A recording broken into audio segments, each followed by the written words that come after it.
Good evening from Newbury Buddhist Monastery for another meditation or Monday meditation that we do here together.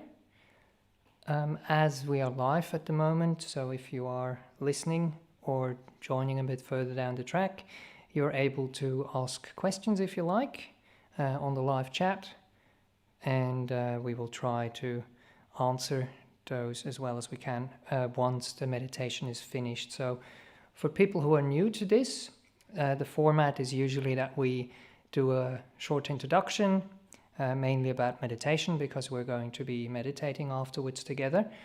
And then there is a meditation which is guided partially, but there will also be quite long stretches of silence for you to just carry on with your meditation for about 45 minutes.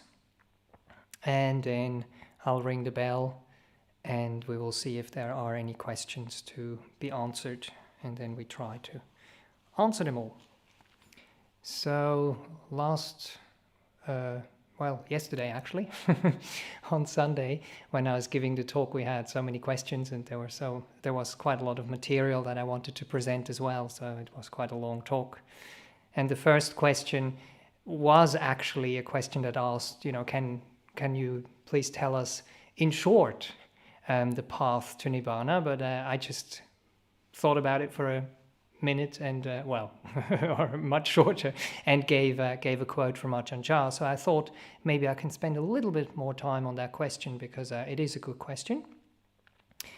And very often what happens is that people want to have like one answer or one thing you have to do, or just 3 easy steps and you will be fully enlightened. And if it were that easy, the Buddha would have told us.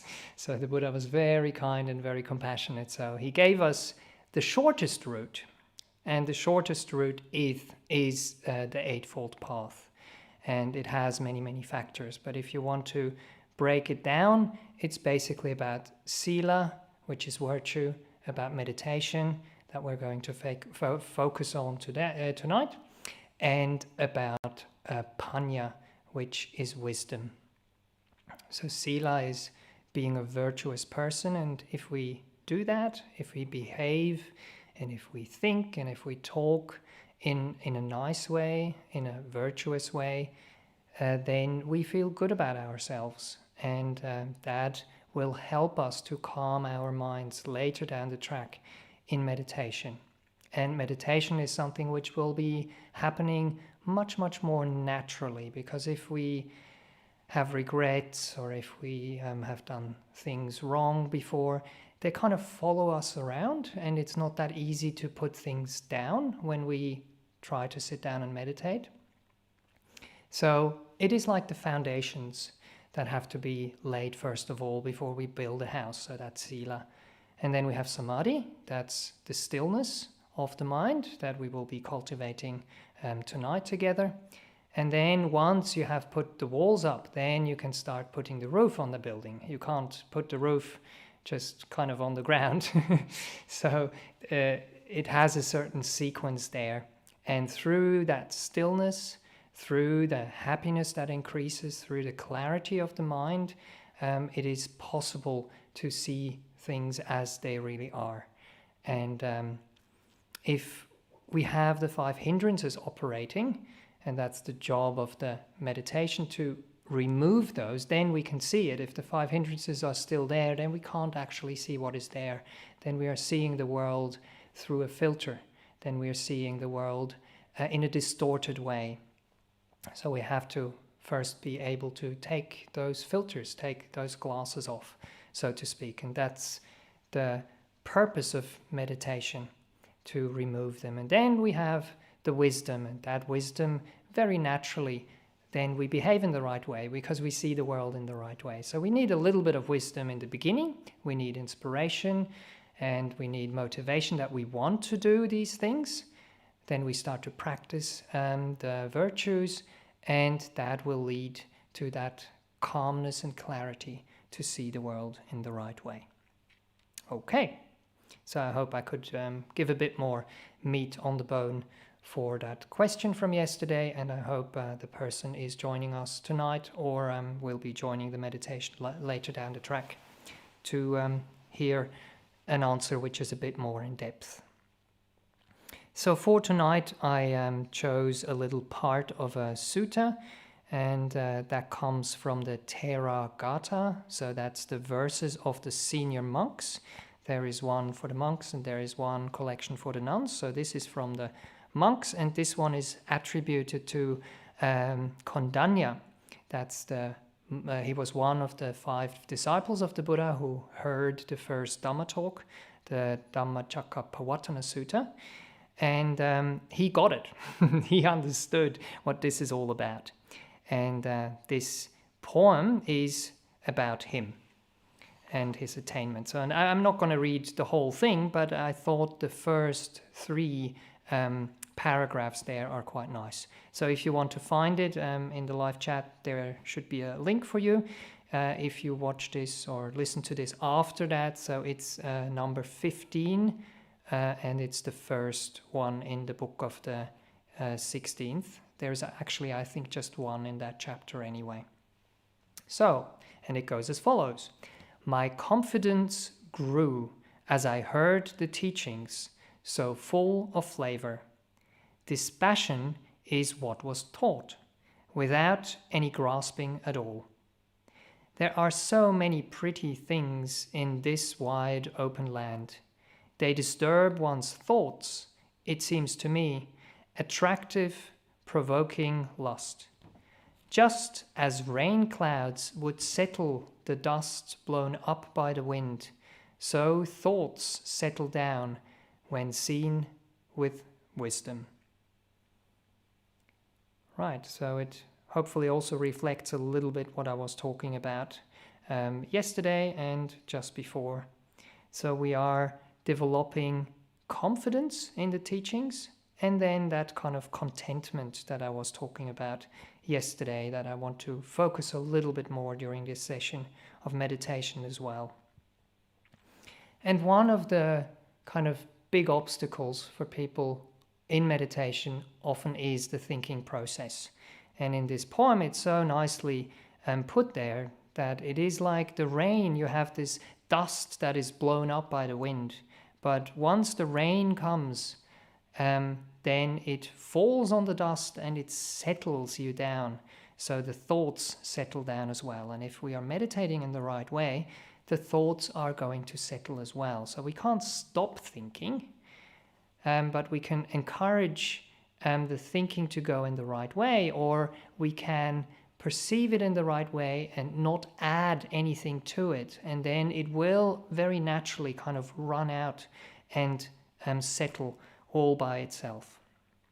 So we are just watching, we are just witnessing without getting swept up by the thoughts that are arising, and without especially getting invested in them or trying to kind of interfere with them.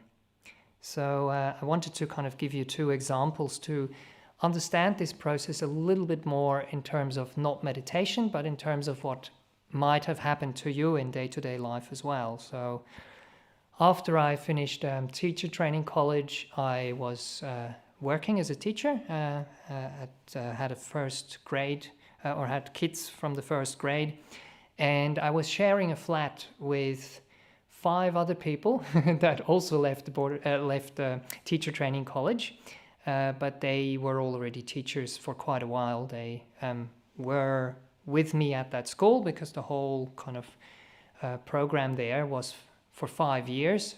So we met each other in that process. And we were still quite young, you know, so it was a 3-bedroom house or a 3-bedroom apartment, and there was 5 of us living in it. And but we all had our own room, because one of the rooms was just really, really big. It was in an old house, and the old houses usually have huge rooms and very high ceilings. So that was very, very nice. And we also had like another room, which was kind of downstairs, where we could have our washing machine.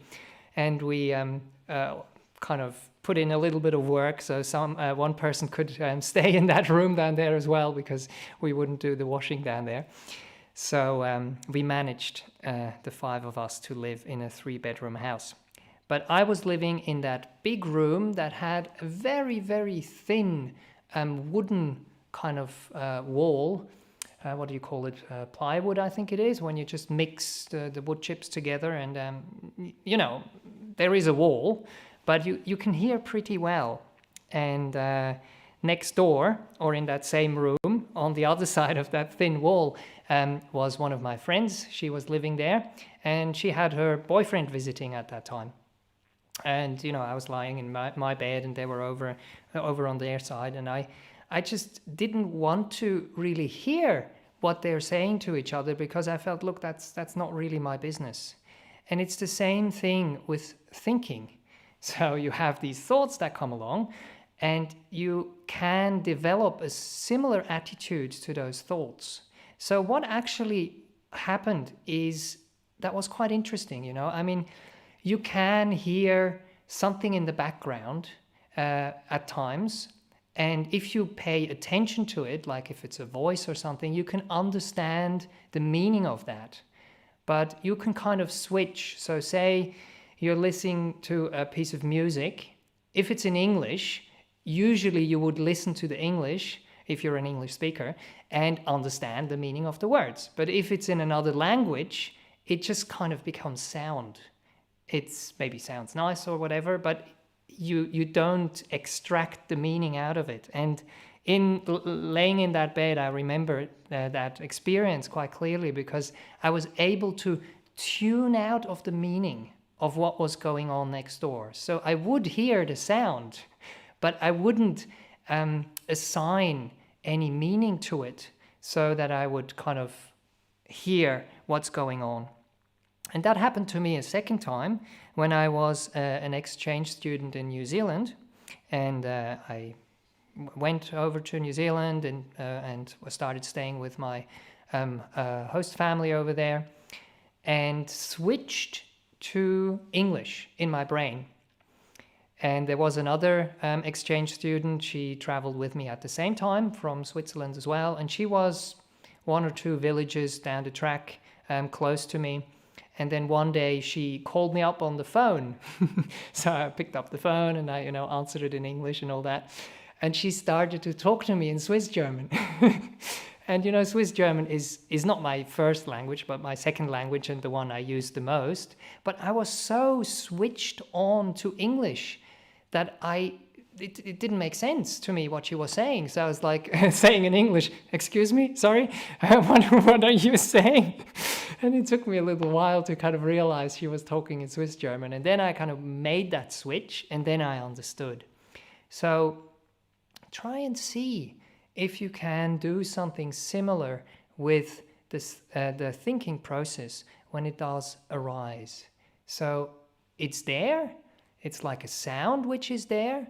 You're not trying to get rid of the sound, but you're just kind of like phasing it out, or depersonalizing it, or, as Ajahn Brahm says, and as I mentioned before, having this mantra in your mind: none of my business. Not, there's not the time to kind of get involved or get invested into it. Right. And if we do that, then our mind can kind of become like the lotus that they often talk about as well, which whatever you pour onto it, it just kind of drips off, or like the duck's back, they say as well. So the water doesn't stay on it. It touches it, but it just rolls right off. And then basically it disappears. It doesn't stick. And it's the same with space. There is like a simile in the sutta where the Buddha is saying it's like drawing into space or onto space. You can't really do that. You can draw into sand and it will stay there for a little while, but then once the elements come, or because it's on a beach, the water will come and wash it away. If you draw into water, you will get a little bit of a kind of a line, but it disappears very, very quickly. And if you draw into the air, it doesn't even leave a mark. There is a movement, but it's just happening at the time, and then it disappears. So the only way to capture these kind of things is when you sometimes take those long exposure pictures, and you have someone with a torch and they wave it around and write something in the air, and then you can actually see the word because you are putting the exposure much, much longer. But if they just wave that torch at nighttime, it will just, draw a line and it's right gone. So if we can have attitude towards our thoughts that is very, very similar. Right. Okay, let's leave it at that. We can do the other part that I had in mind another time. And let's switch to meditation now. So please find a comfortable position to get your body in if you haven't done that already.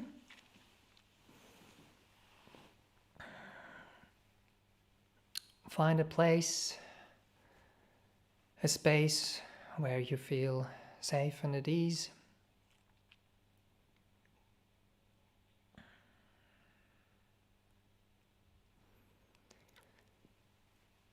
And then once you put your body in a comfortable position, then you can close your eyes if that's okay.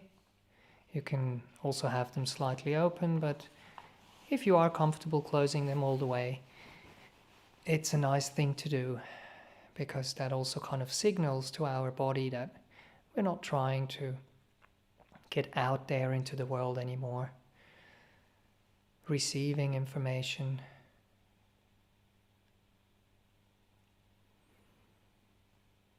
So with our eyes, we can close our eyes. We have eyelids. With our ears, we don't really have earlids. And if you have the earbuds in your ear, so you will hear me talking every now and then, unless you switch me off for the guided meditation. And we don't have any thought lids either. So let's see if we can just let those things arise whenever they arise, not taking them personally, not investing anything into it. And then they will just glide right past.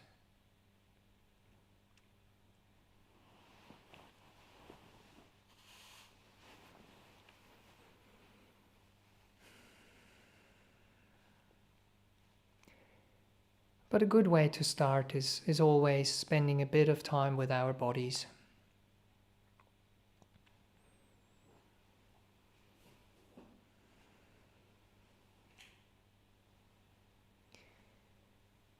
So let your attention fall back onto your body.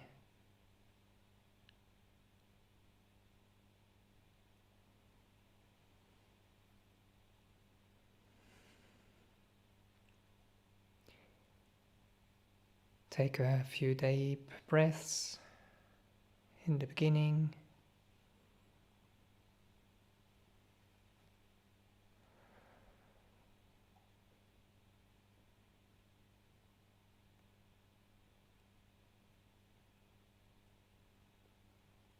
And see that you're fairly upright, but relaxed at the same time.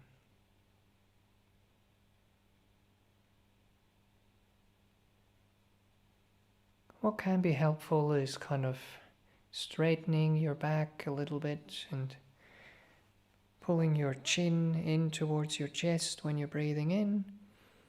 And then when you breathe out, you can relax and let your body fall into a comfortable position.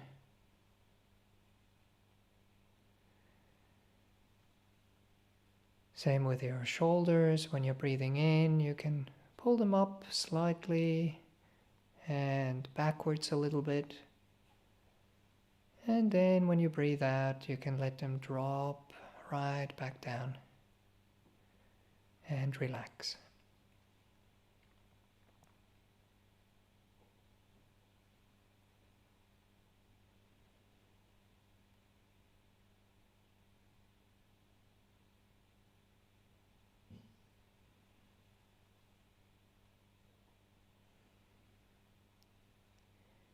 And it's also often nice to relax your eyes,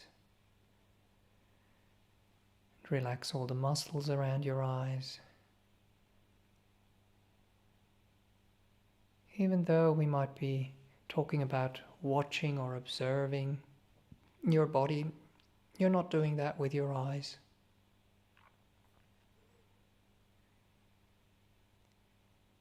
You're actually much more feeling your body.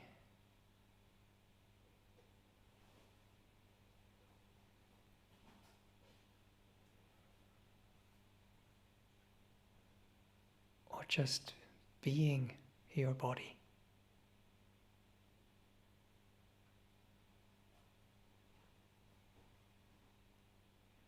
Let's relax our jaw as well.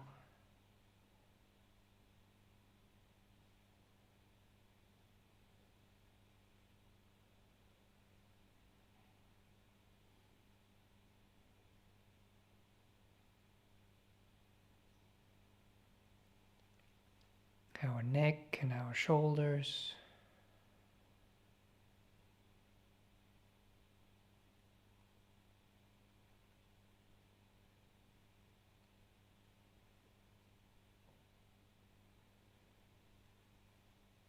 Our chest. Very often we are a bit tight here.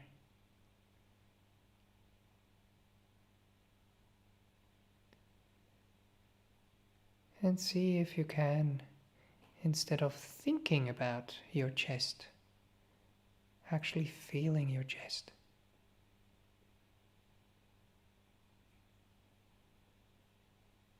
As it were, being in your chest. Instead of being up in your head, just like take the elevator, as it were, and go down to your chest.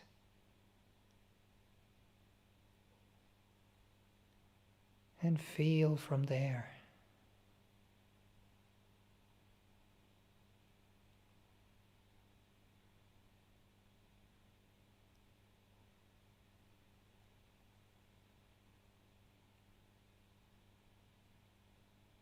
Try on the idea of being your chest.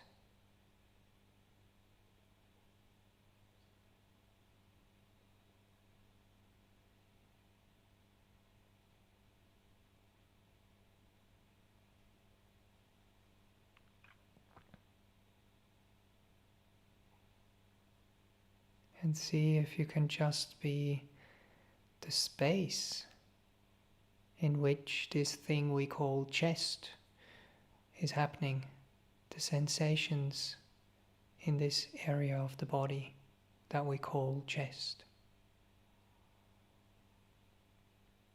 See if you can be the spaciousness around it.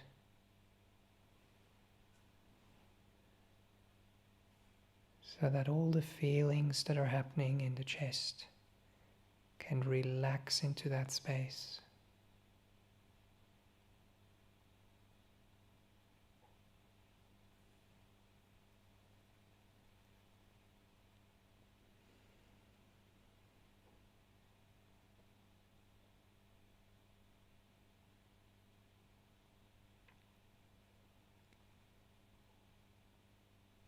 And then take this elevator down a bit further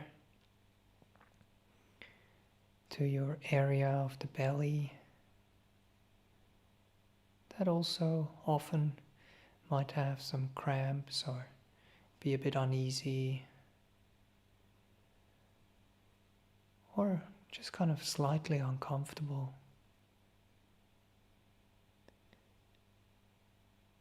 Unless you have tingling and pleasant feelings there, which might be possible as well. Just feel what is there, whatever that might be.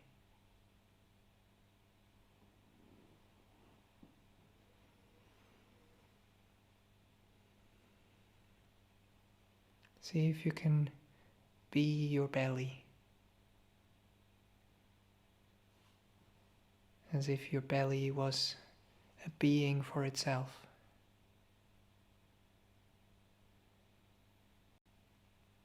How does it feel to be your belly?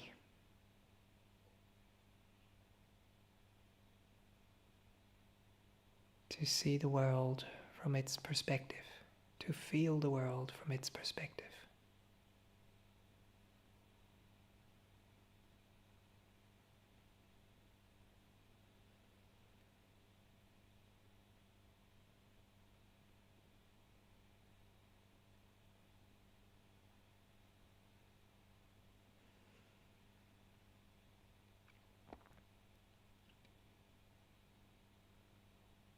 And then let's see if we can play with the perception of being the spaciousness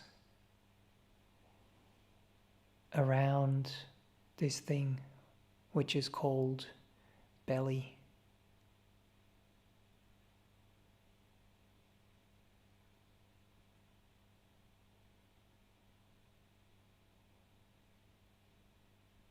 See if you can feel that that spaciousness is just so vast, and these sensations that are happening in this area of the belly are inside part of that spaciousness.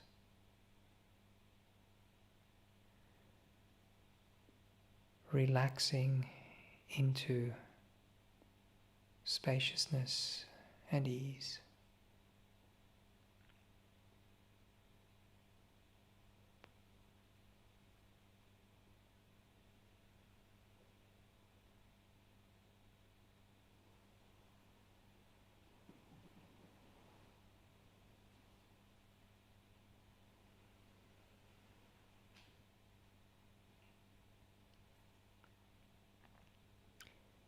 And very, very important in meditation, whenever you're able to just drop things, to unburden yourself, to relax and feel at ease,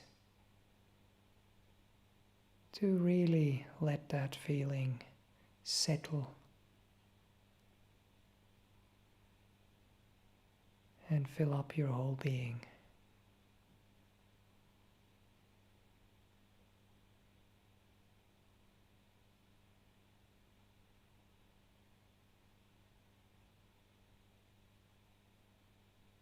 It might be quite subtle, but there is this feeling of renunciation when you let go, and of contentment when relaxation arises.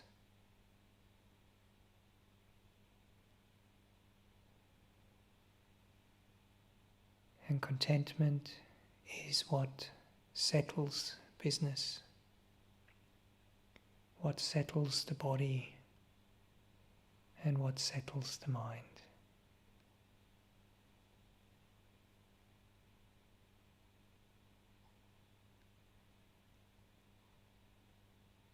Contentment is like the rain in that poem that settles all the dust that has been blown up by the wind of the world out there.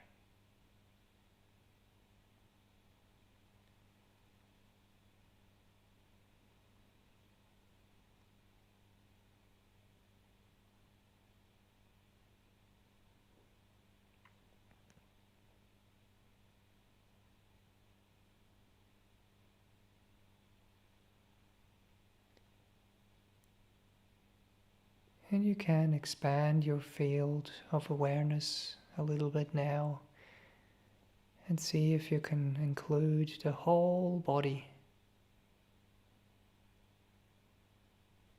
into that spaciousness, into that field.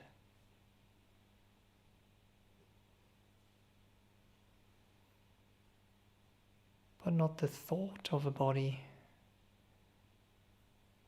but the feeling, the sensations that come along with having a body. Hopefully by now having a fairly relaxed body that is at ease. Getting more and more relaxed by the second.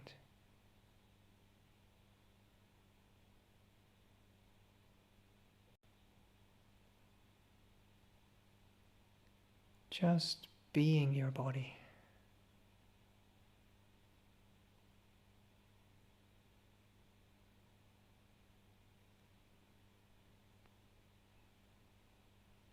All these sensations that don't really have a shape,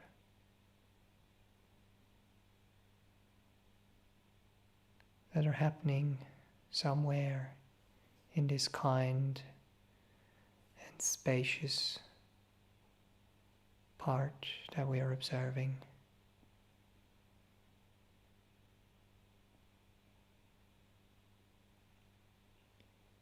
That we're being with, that we are.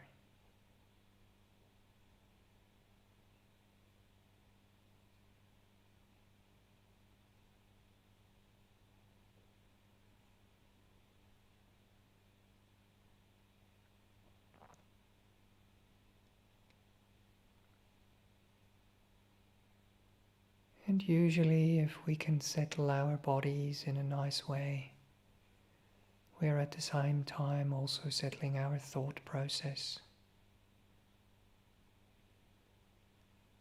slowing it down.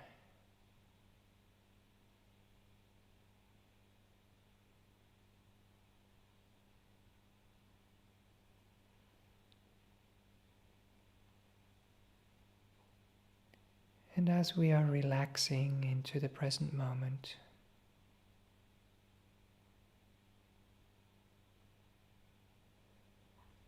and resting in the present moment,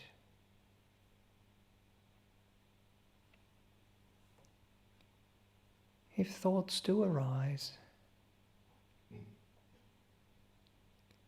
let's don't resist those thoughts. Just let them come, do their own thing, but don't get interested.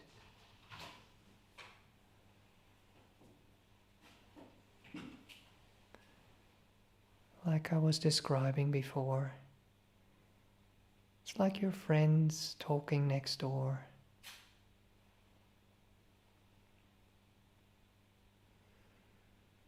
But you're not interested in the meaning. It's just sound. It's just thinking process happening.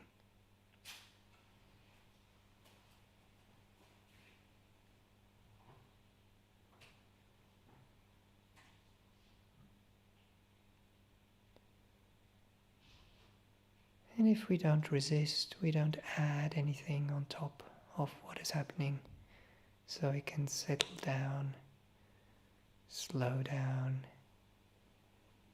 and eventually disappear, come and then go.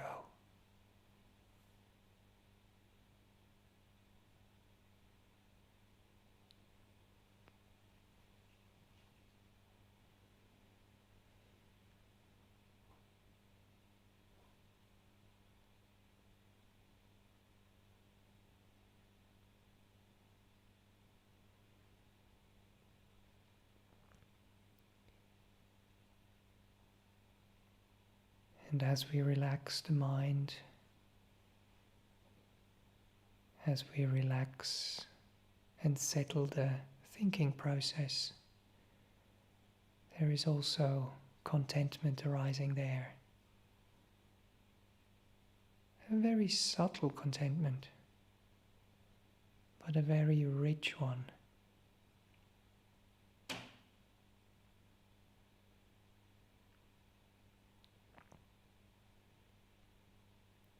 Let's see if we can appreciate the full flavor of it.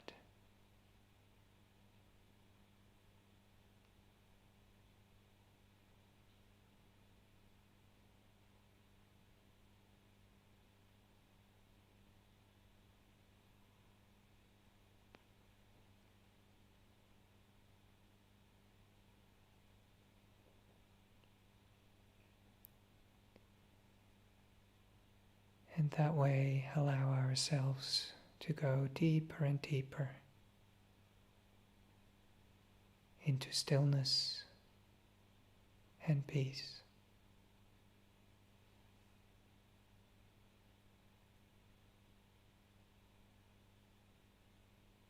To energy and joy.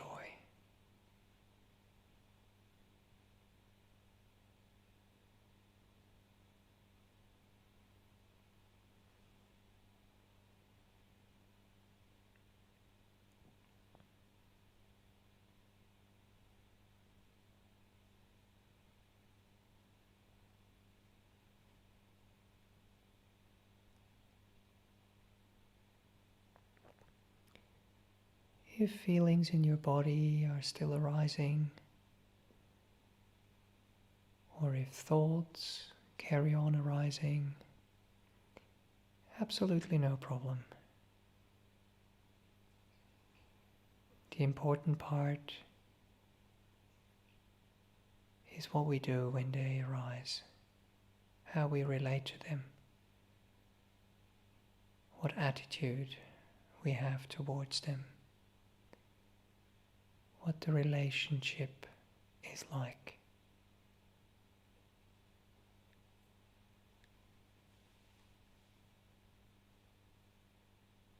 And just relax if that happens.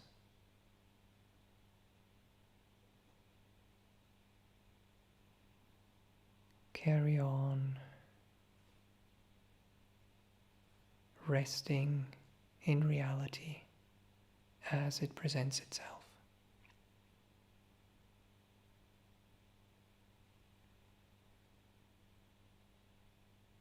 And allow your body and mind to settle again.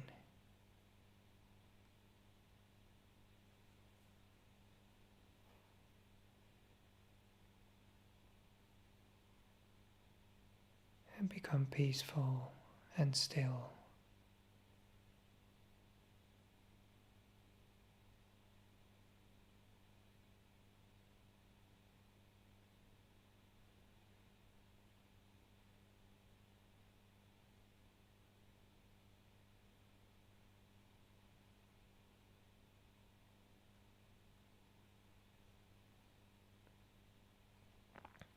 When your body and mind fades into the background because you don't invest into them, the only thing that remains moving is your breath,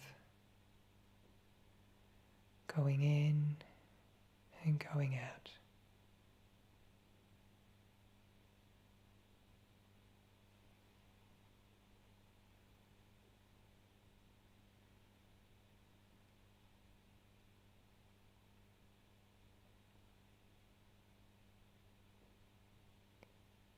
Don't generate thinking about your breath though. Just feel your breath.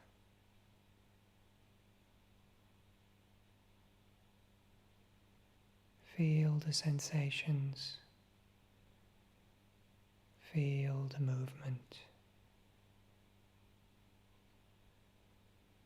Feel that breath is happening.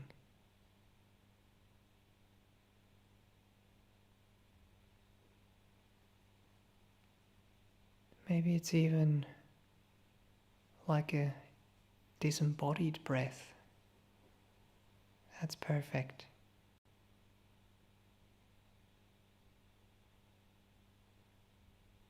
Just be your breath.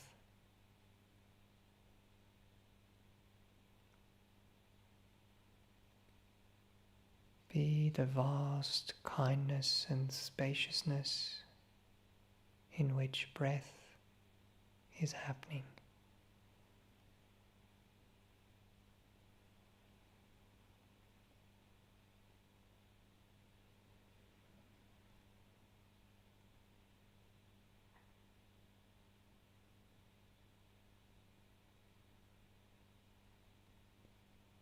And let yourself be carried by the breath.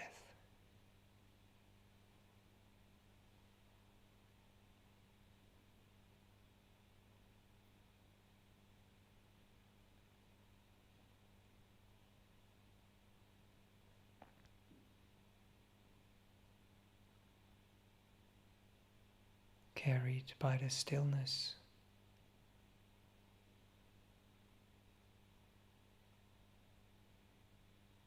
by the joy, and by the peace.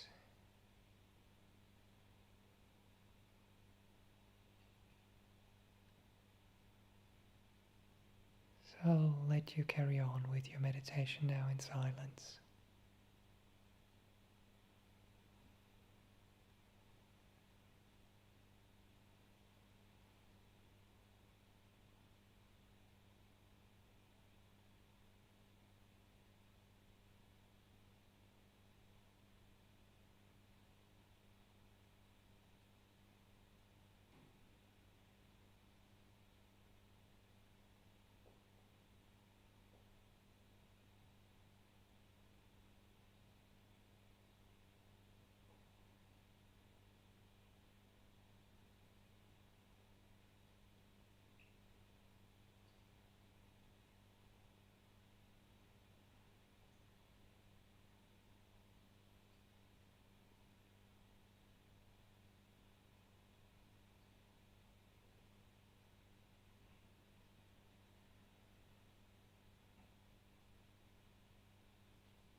And as we are slowly approaching the end of this meditation, check in again with your mind and with your body.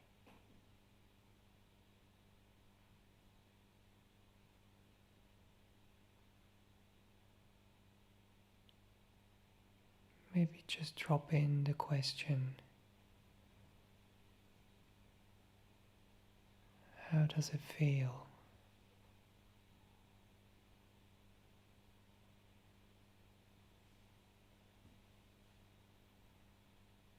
How does my mind feel?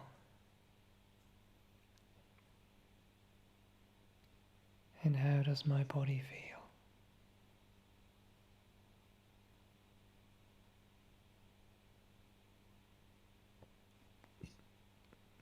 Is there any difference from when I started meditating?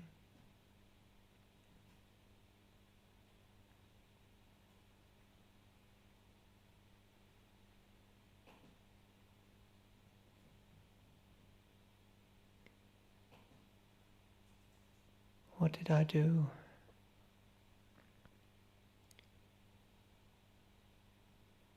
Or what did I let go of?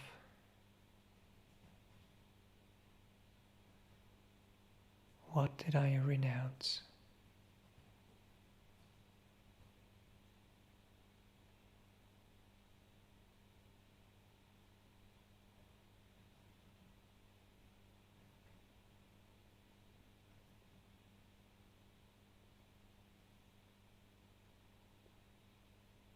Could I get a taste of contentment,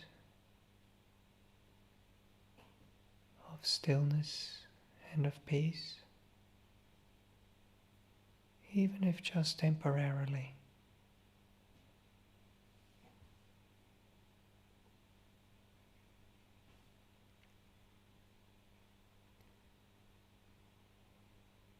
And how did I treat my body and my mind? What was my relationship?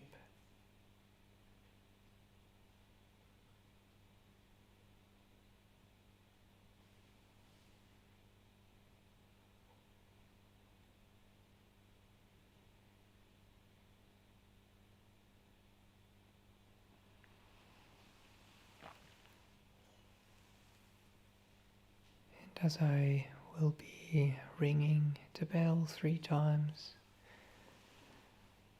please take your time to come back to your body, to connect again with the world around you.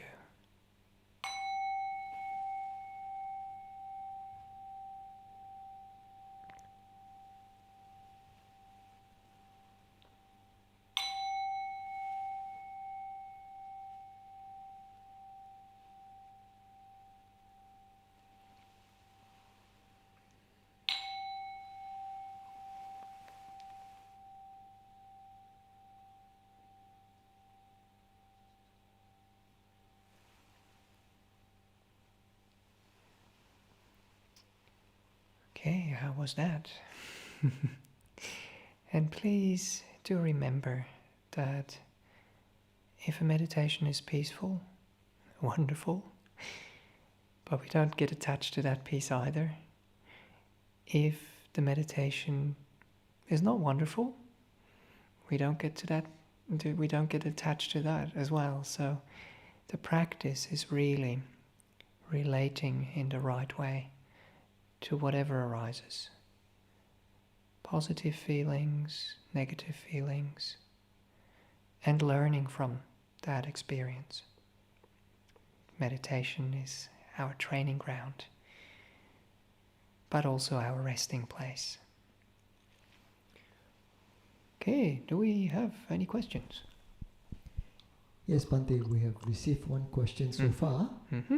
And the question is, I feel that you can be in the present moment only with body sensation. Because with other senses like seeing, hearing, smelling, and thinking, you can't identify that without using your past memory. Could you please explain? Okay. So... Would you like me to repeat it? No, I'm just thinking about it. So the person is saying that it's easier to be in the present moment with the body, and I do agree with that, because it might be easier to have a feeling, have a sensation of what is happening in your body, and that is something which is closer to the present moment. But even with the other senses, it is possible to develop present moment awareness. But the thinking process or the conceptualizing can get involved in the process much more easily. But even with the body, I mean, we had many discussions during the retreats when I was guiding a meditation, and I was just saying, feel your feet. And then we have an interview later down the track, and the person says, but I don't feel my feet. I'm thinking about my feet. I'm thinking about where they are in space. And even there, it takes a switch from, as I was trying to kind of guide in this meditation, from looking down at your feet from kind of the seat of your consciousness that you think. And Sharon Salzberg was actually describing that for some people to feel their feet, they actually have to look down at their feet first, and then they can kind of get a connection to the actual feeling, to the actual sensation. But even listening is a type of sensation as well.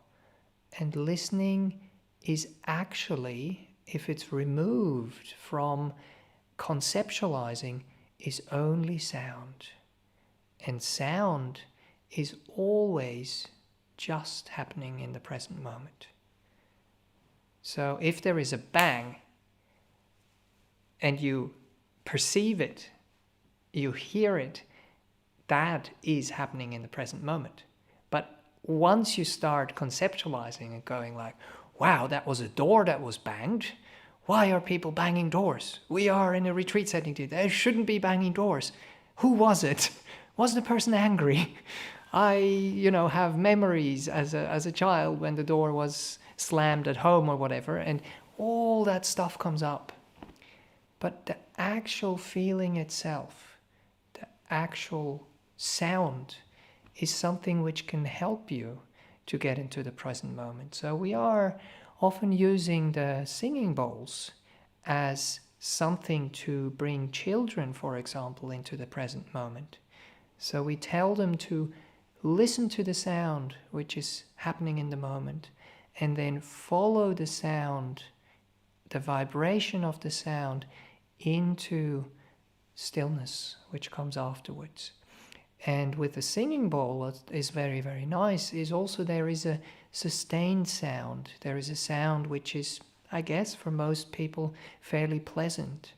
And it's something that can carry you, that can allow you to settle your mind. As we are settling the mind onto the body, and then through the body into relaxation and peace, we can also settle it into the sound. I don't know if you want to just try that to see if you can just hear the sound without thinking about what it is and what pitch it is and if it's getting louder or more quiet or whatever. Just to be with the sound, or to, as I was trying to kind of nudge you into, just being sound. You can do the same thing there. Just try to kind of get a feeling for what it might mean to be sound, feel sound, instead of thinking about sound. All right, here we go.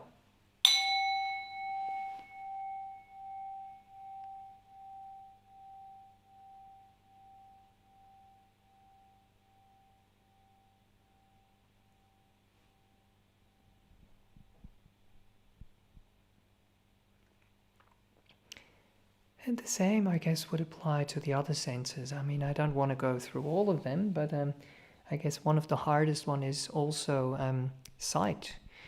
and the eyes, because we are very kind of visual people. But even there, we are actually just perceiving shapes and colors and light and darkness. And then what we do is with sanya, with perception, and with sankhara, with this kind of building up, we make it into something solid.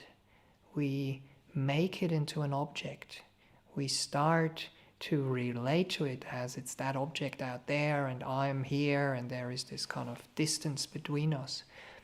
But it's actually just a shape. And it's happening in our consciousness, like in that spaciousness that I was trying to describe. It's arising in that spaciousness, the same way like a sound, like a sensation, like our breath, like whatever it is just arising and passing away. Okay, well, I hope some food for thought there. There's another one. Yes, there's another question. Should our focus on the breath switch when we experience strong feelings of piti, or should we just ignore and let go of those feelings and stay focused on the breath? Right. Can you read the beginning again?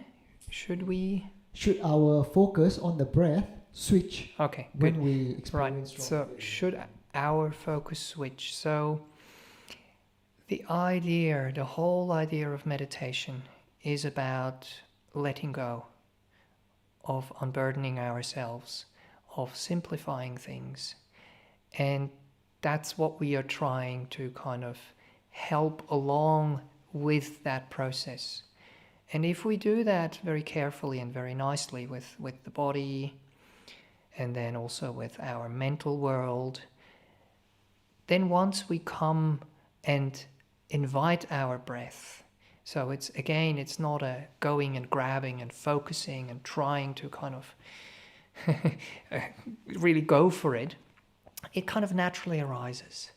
And the same way when we are watching the breath, or when we are being the breath, when breath is happening at that time, and we have done the preparation in the right way, we've taken the right steps, then it will naturally evolve into kind of those feelings, and those feelings will start to arise and will start to become stronger and stronger. And then the focus is something we are not really doing anymore.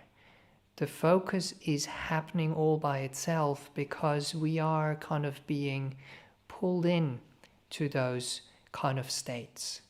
It's a little bit like a magnetic pull that we can't really resist at a certain point. So I would just encourage you to stay with the process as well as you can. And there will come a point where this joy and happiness and the piti and the sukha will become so strong that it very naturally will draw in the mind, if you want to describe it in this kind of way. And it's a natural progression there. The problem is if we try to shut it off or not kind of pay any attention to it, or if we try to focus onto it, then we're actually destroying this beautiful process.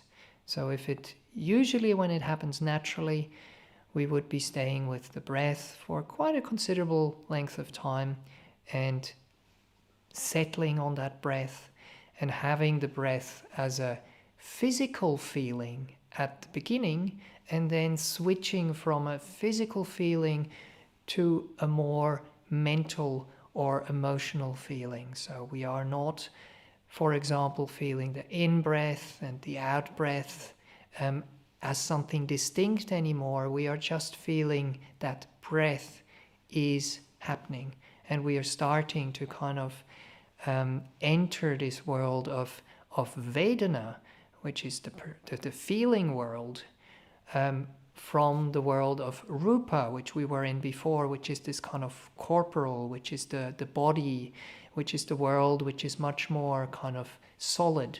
And we're moving from more solid to more subtle. And it's something that should be happening quite naturally. So please don't be excited or afraid at that time. Just relax and let yourself settle into whatever the object is that is arising naturally at that time. And yet let yourself be carried deeper and deeper.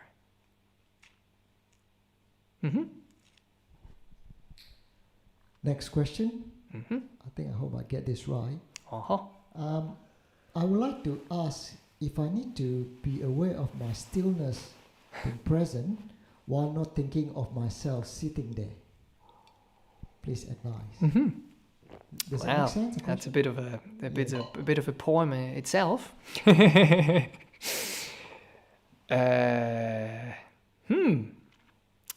Don't know. Say again.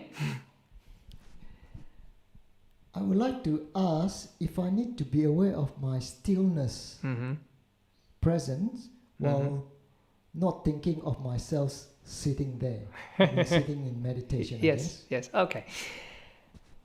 Right, so again, stillness is something which arises and which you get more and more used to, and you kind of start to realize what kind of flavor it has, what stillness actually means. And as I was describing before, we have certain kind of more coarser manifestations that will be there at the beginning of the meditation. And that is our body. And it's very important that we are taking care of that body. And we have a certain perception at the beginning that this body is who we are. But you might have kind of noticed that the way I was trying to guide the meditation to kind of remove us from this idea more and more. But you are talking about thinking, and thinking is something that becomes less and less and less and less and less in meditation. So when we are letting go of the body and when we are letting go of the thoughts and the emotions, we are also letting go of the concept of a self at the same time.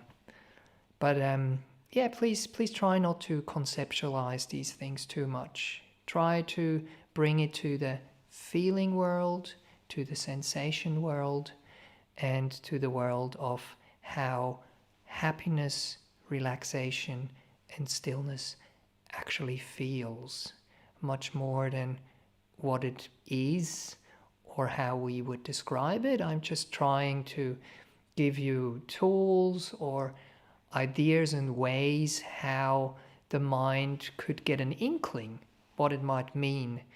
But we are aiming for something much, much deeper. We are just trying to prime the mind a little bit with these kind of exercises, or try to give it a bit of a taste what it might mean.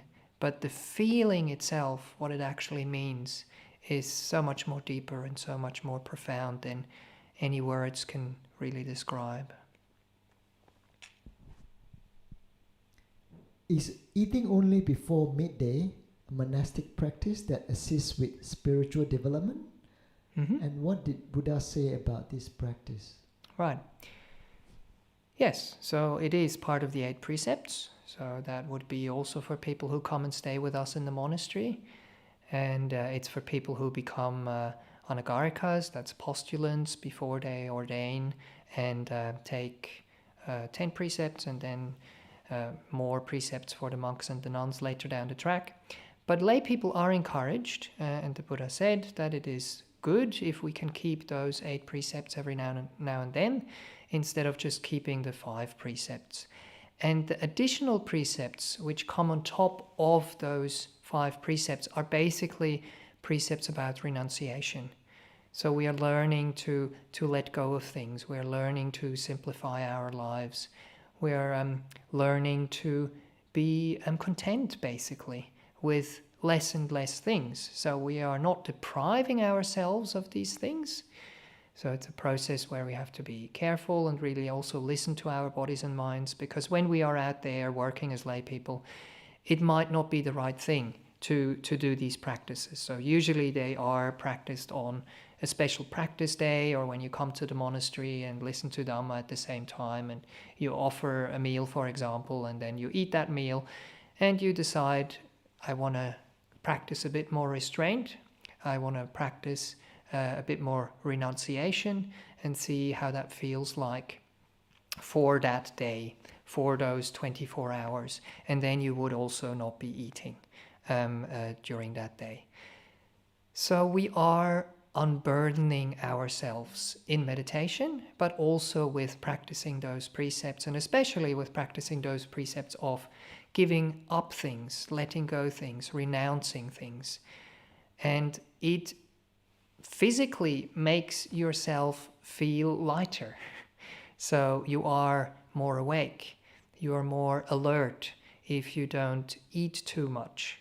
Even for lay people out there who don't keep the 8 precepts, it is advised not to eat too much in the evening, because when you have eaten a lot, and especially if you eat kind of heavy foods, you will notice that it's much harder to go asleep.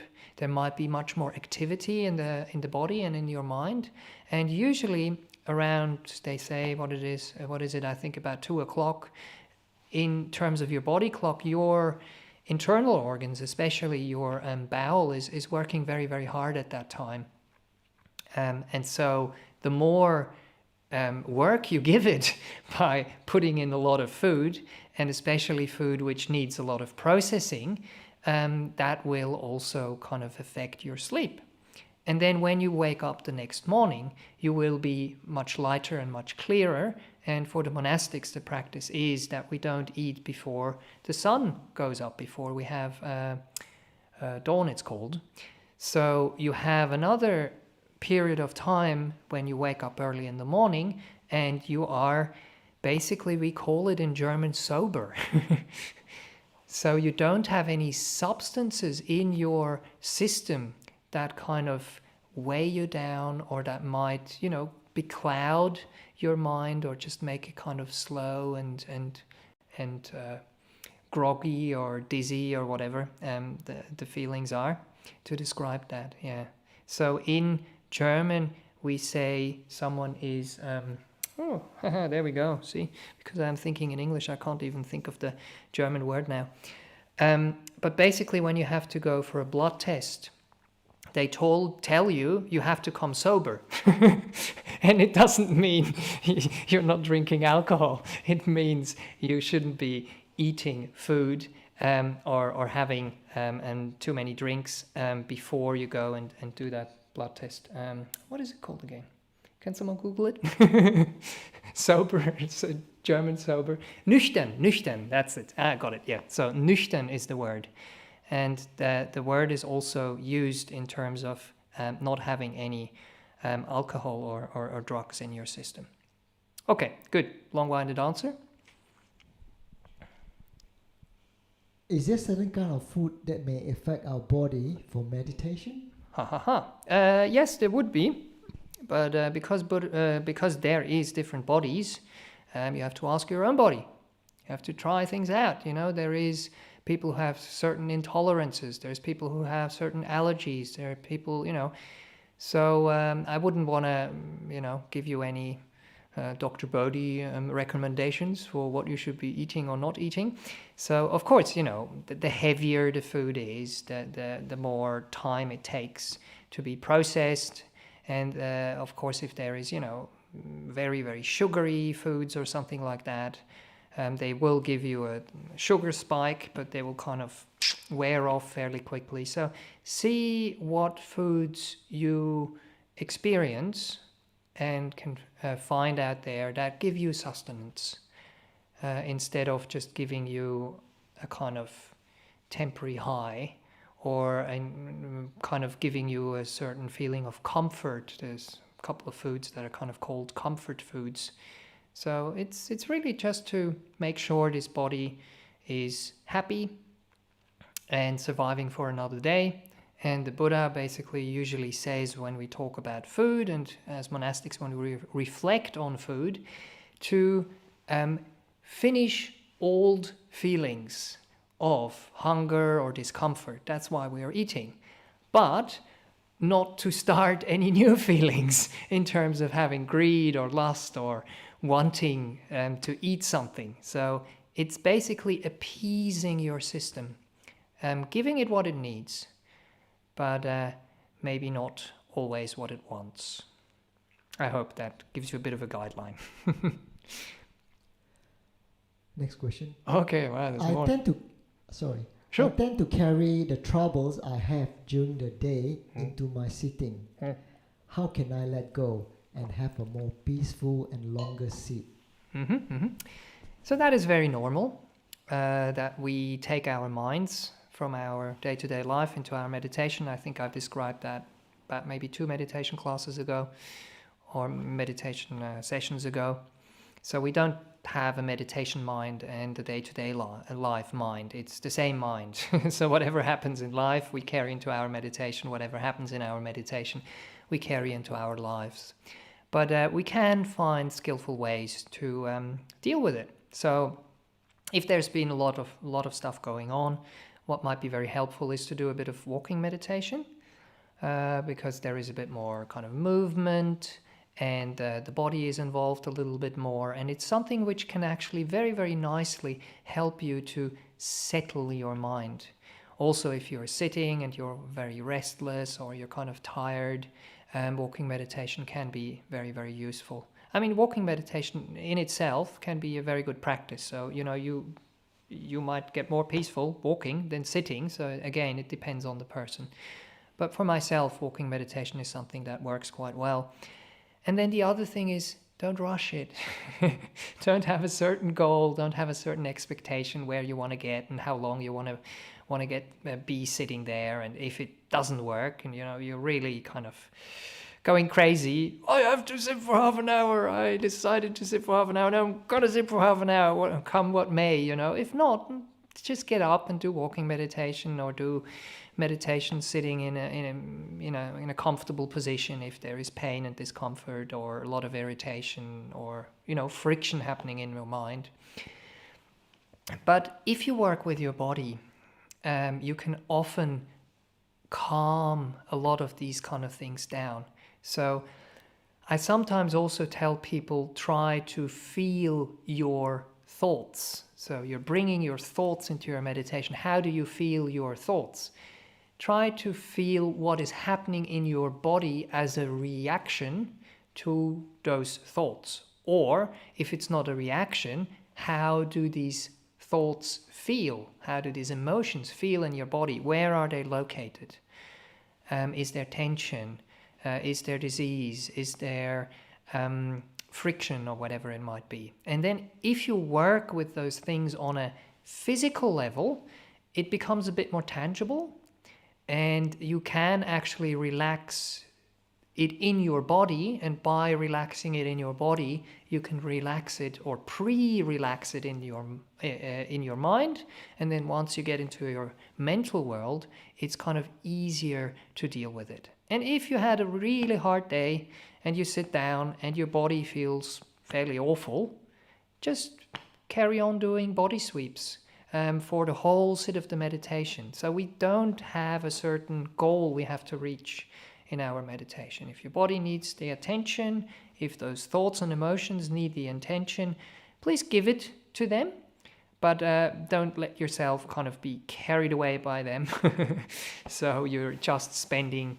Again, it's the same thing like with the food, Give them what they need, but not what they want. Don't go into it too far and don't indulge in it, basically. Okay, hope that makes sense. And try that, see if it works. Thank you, Bhante. I think that was the last question. Good, better finish off before someone else. No, of course, it's wonderful you're asking questions, but we have this service that is offered to you free of charge, kindly by all the monastics staying here at Newbury. And it's happening on Sunday. We have a Sunday Dhamma talk at 9 o'clock in the morning, Melbourne time.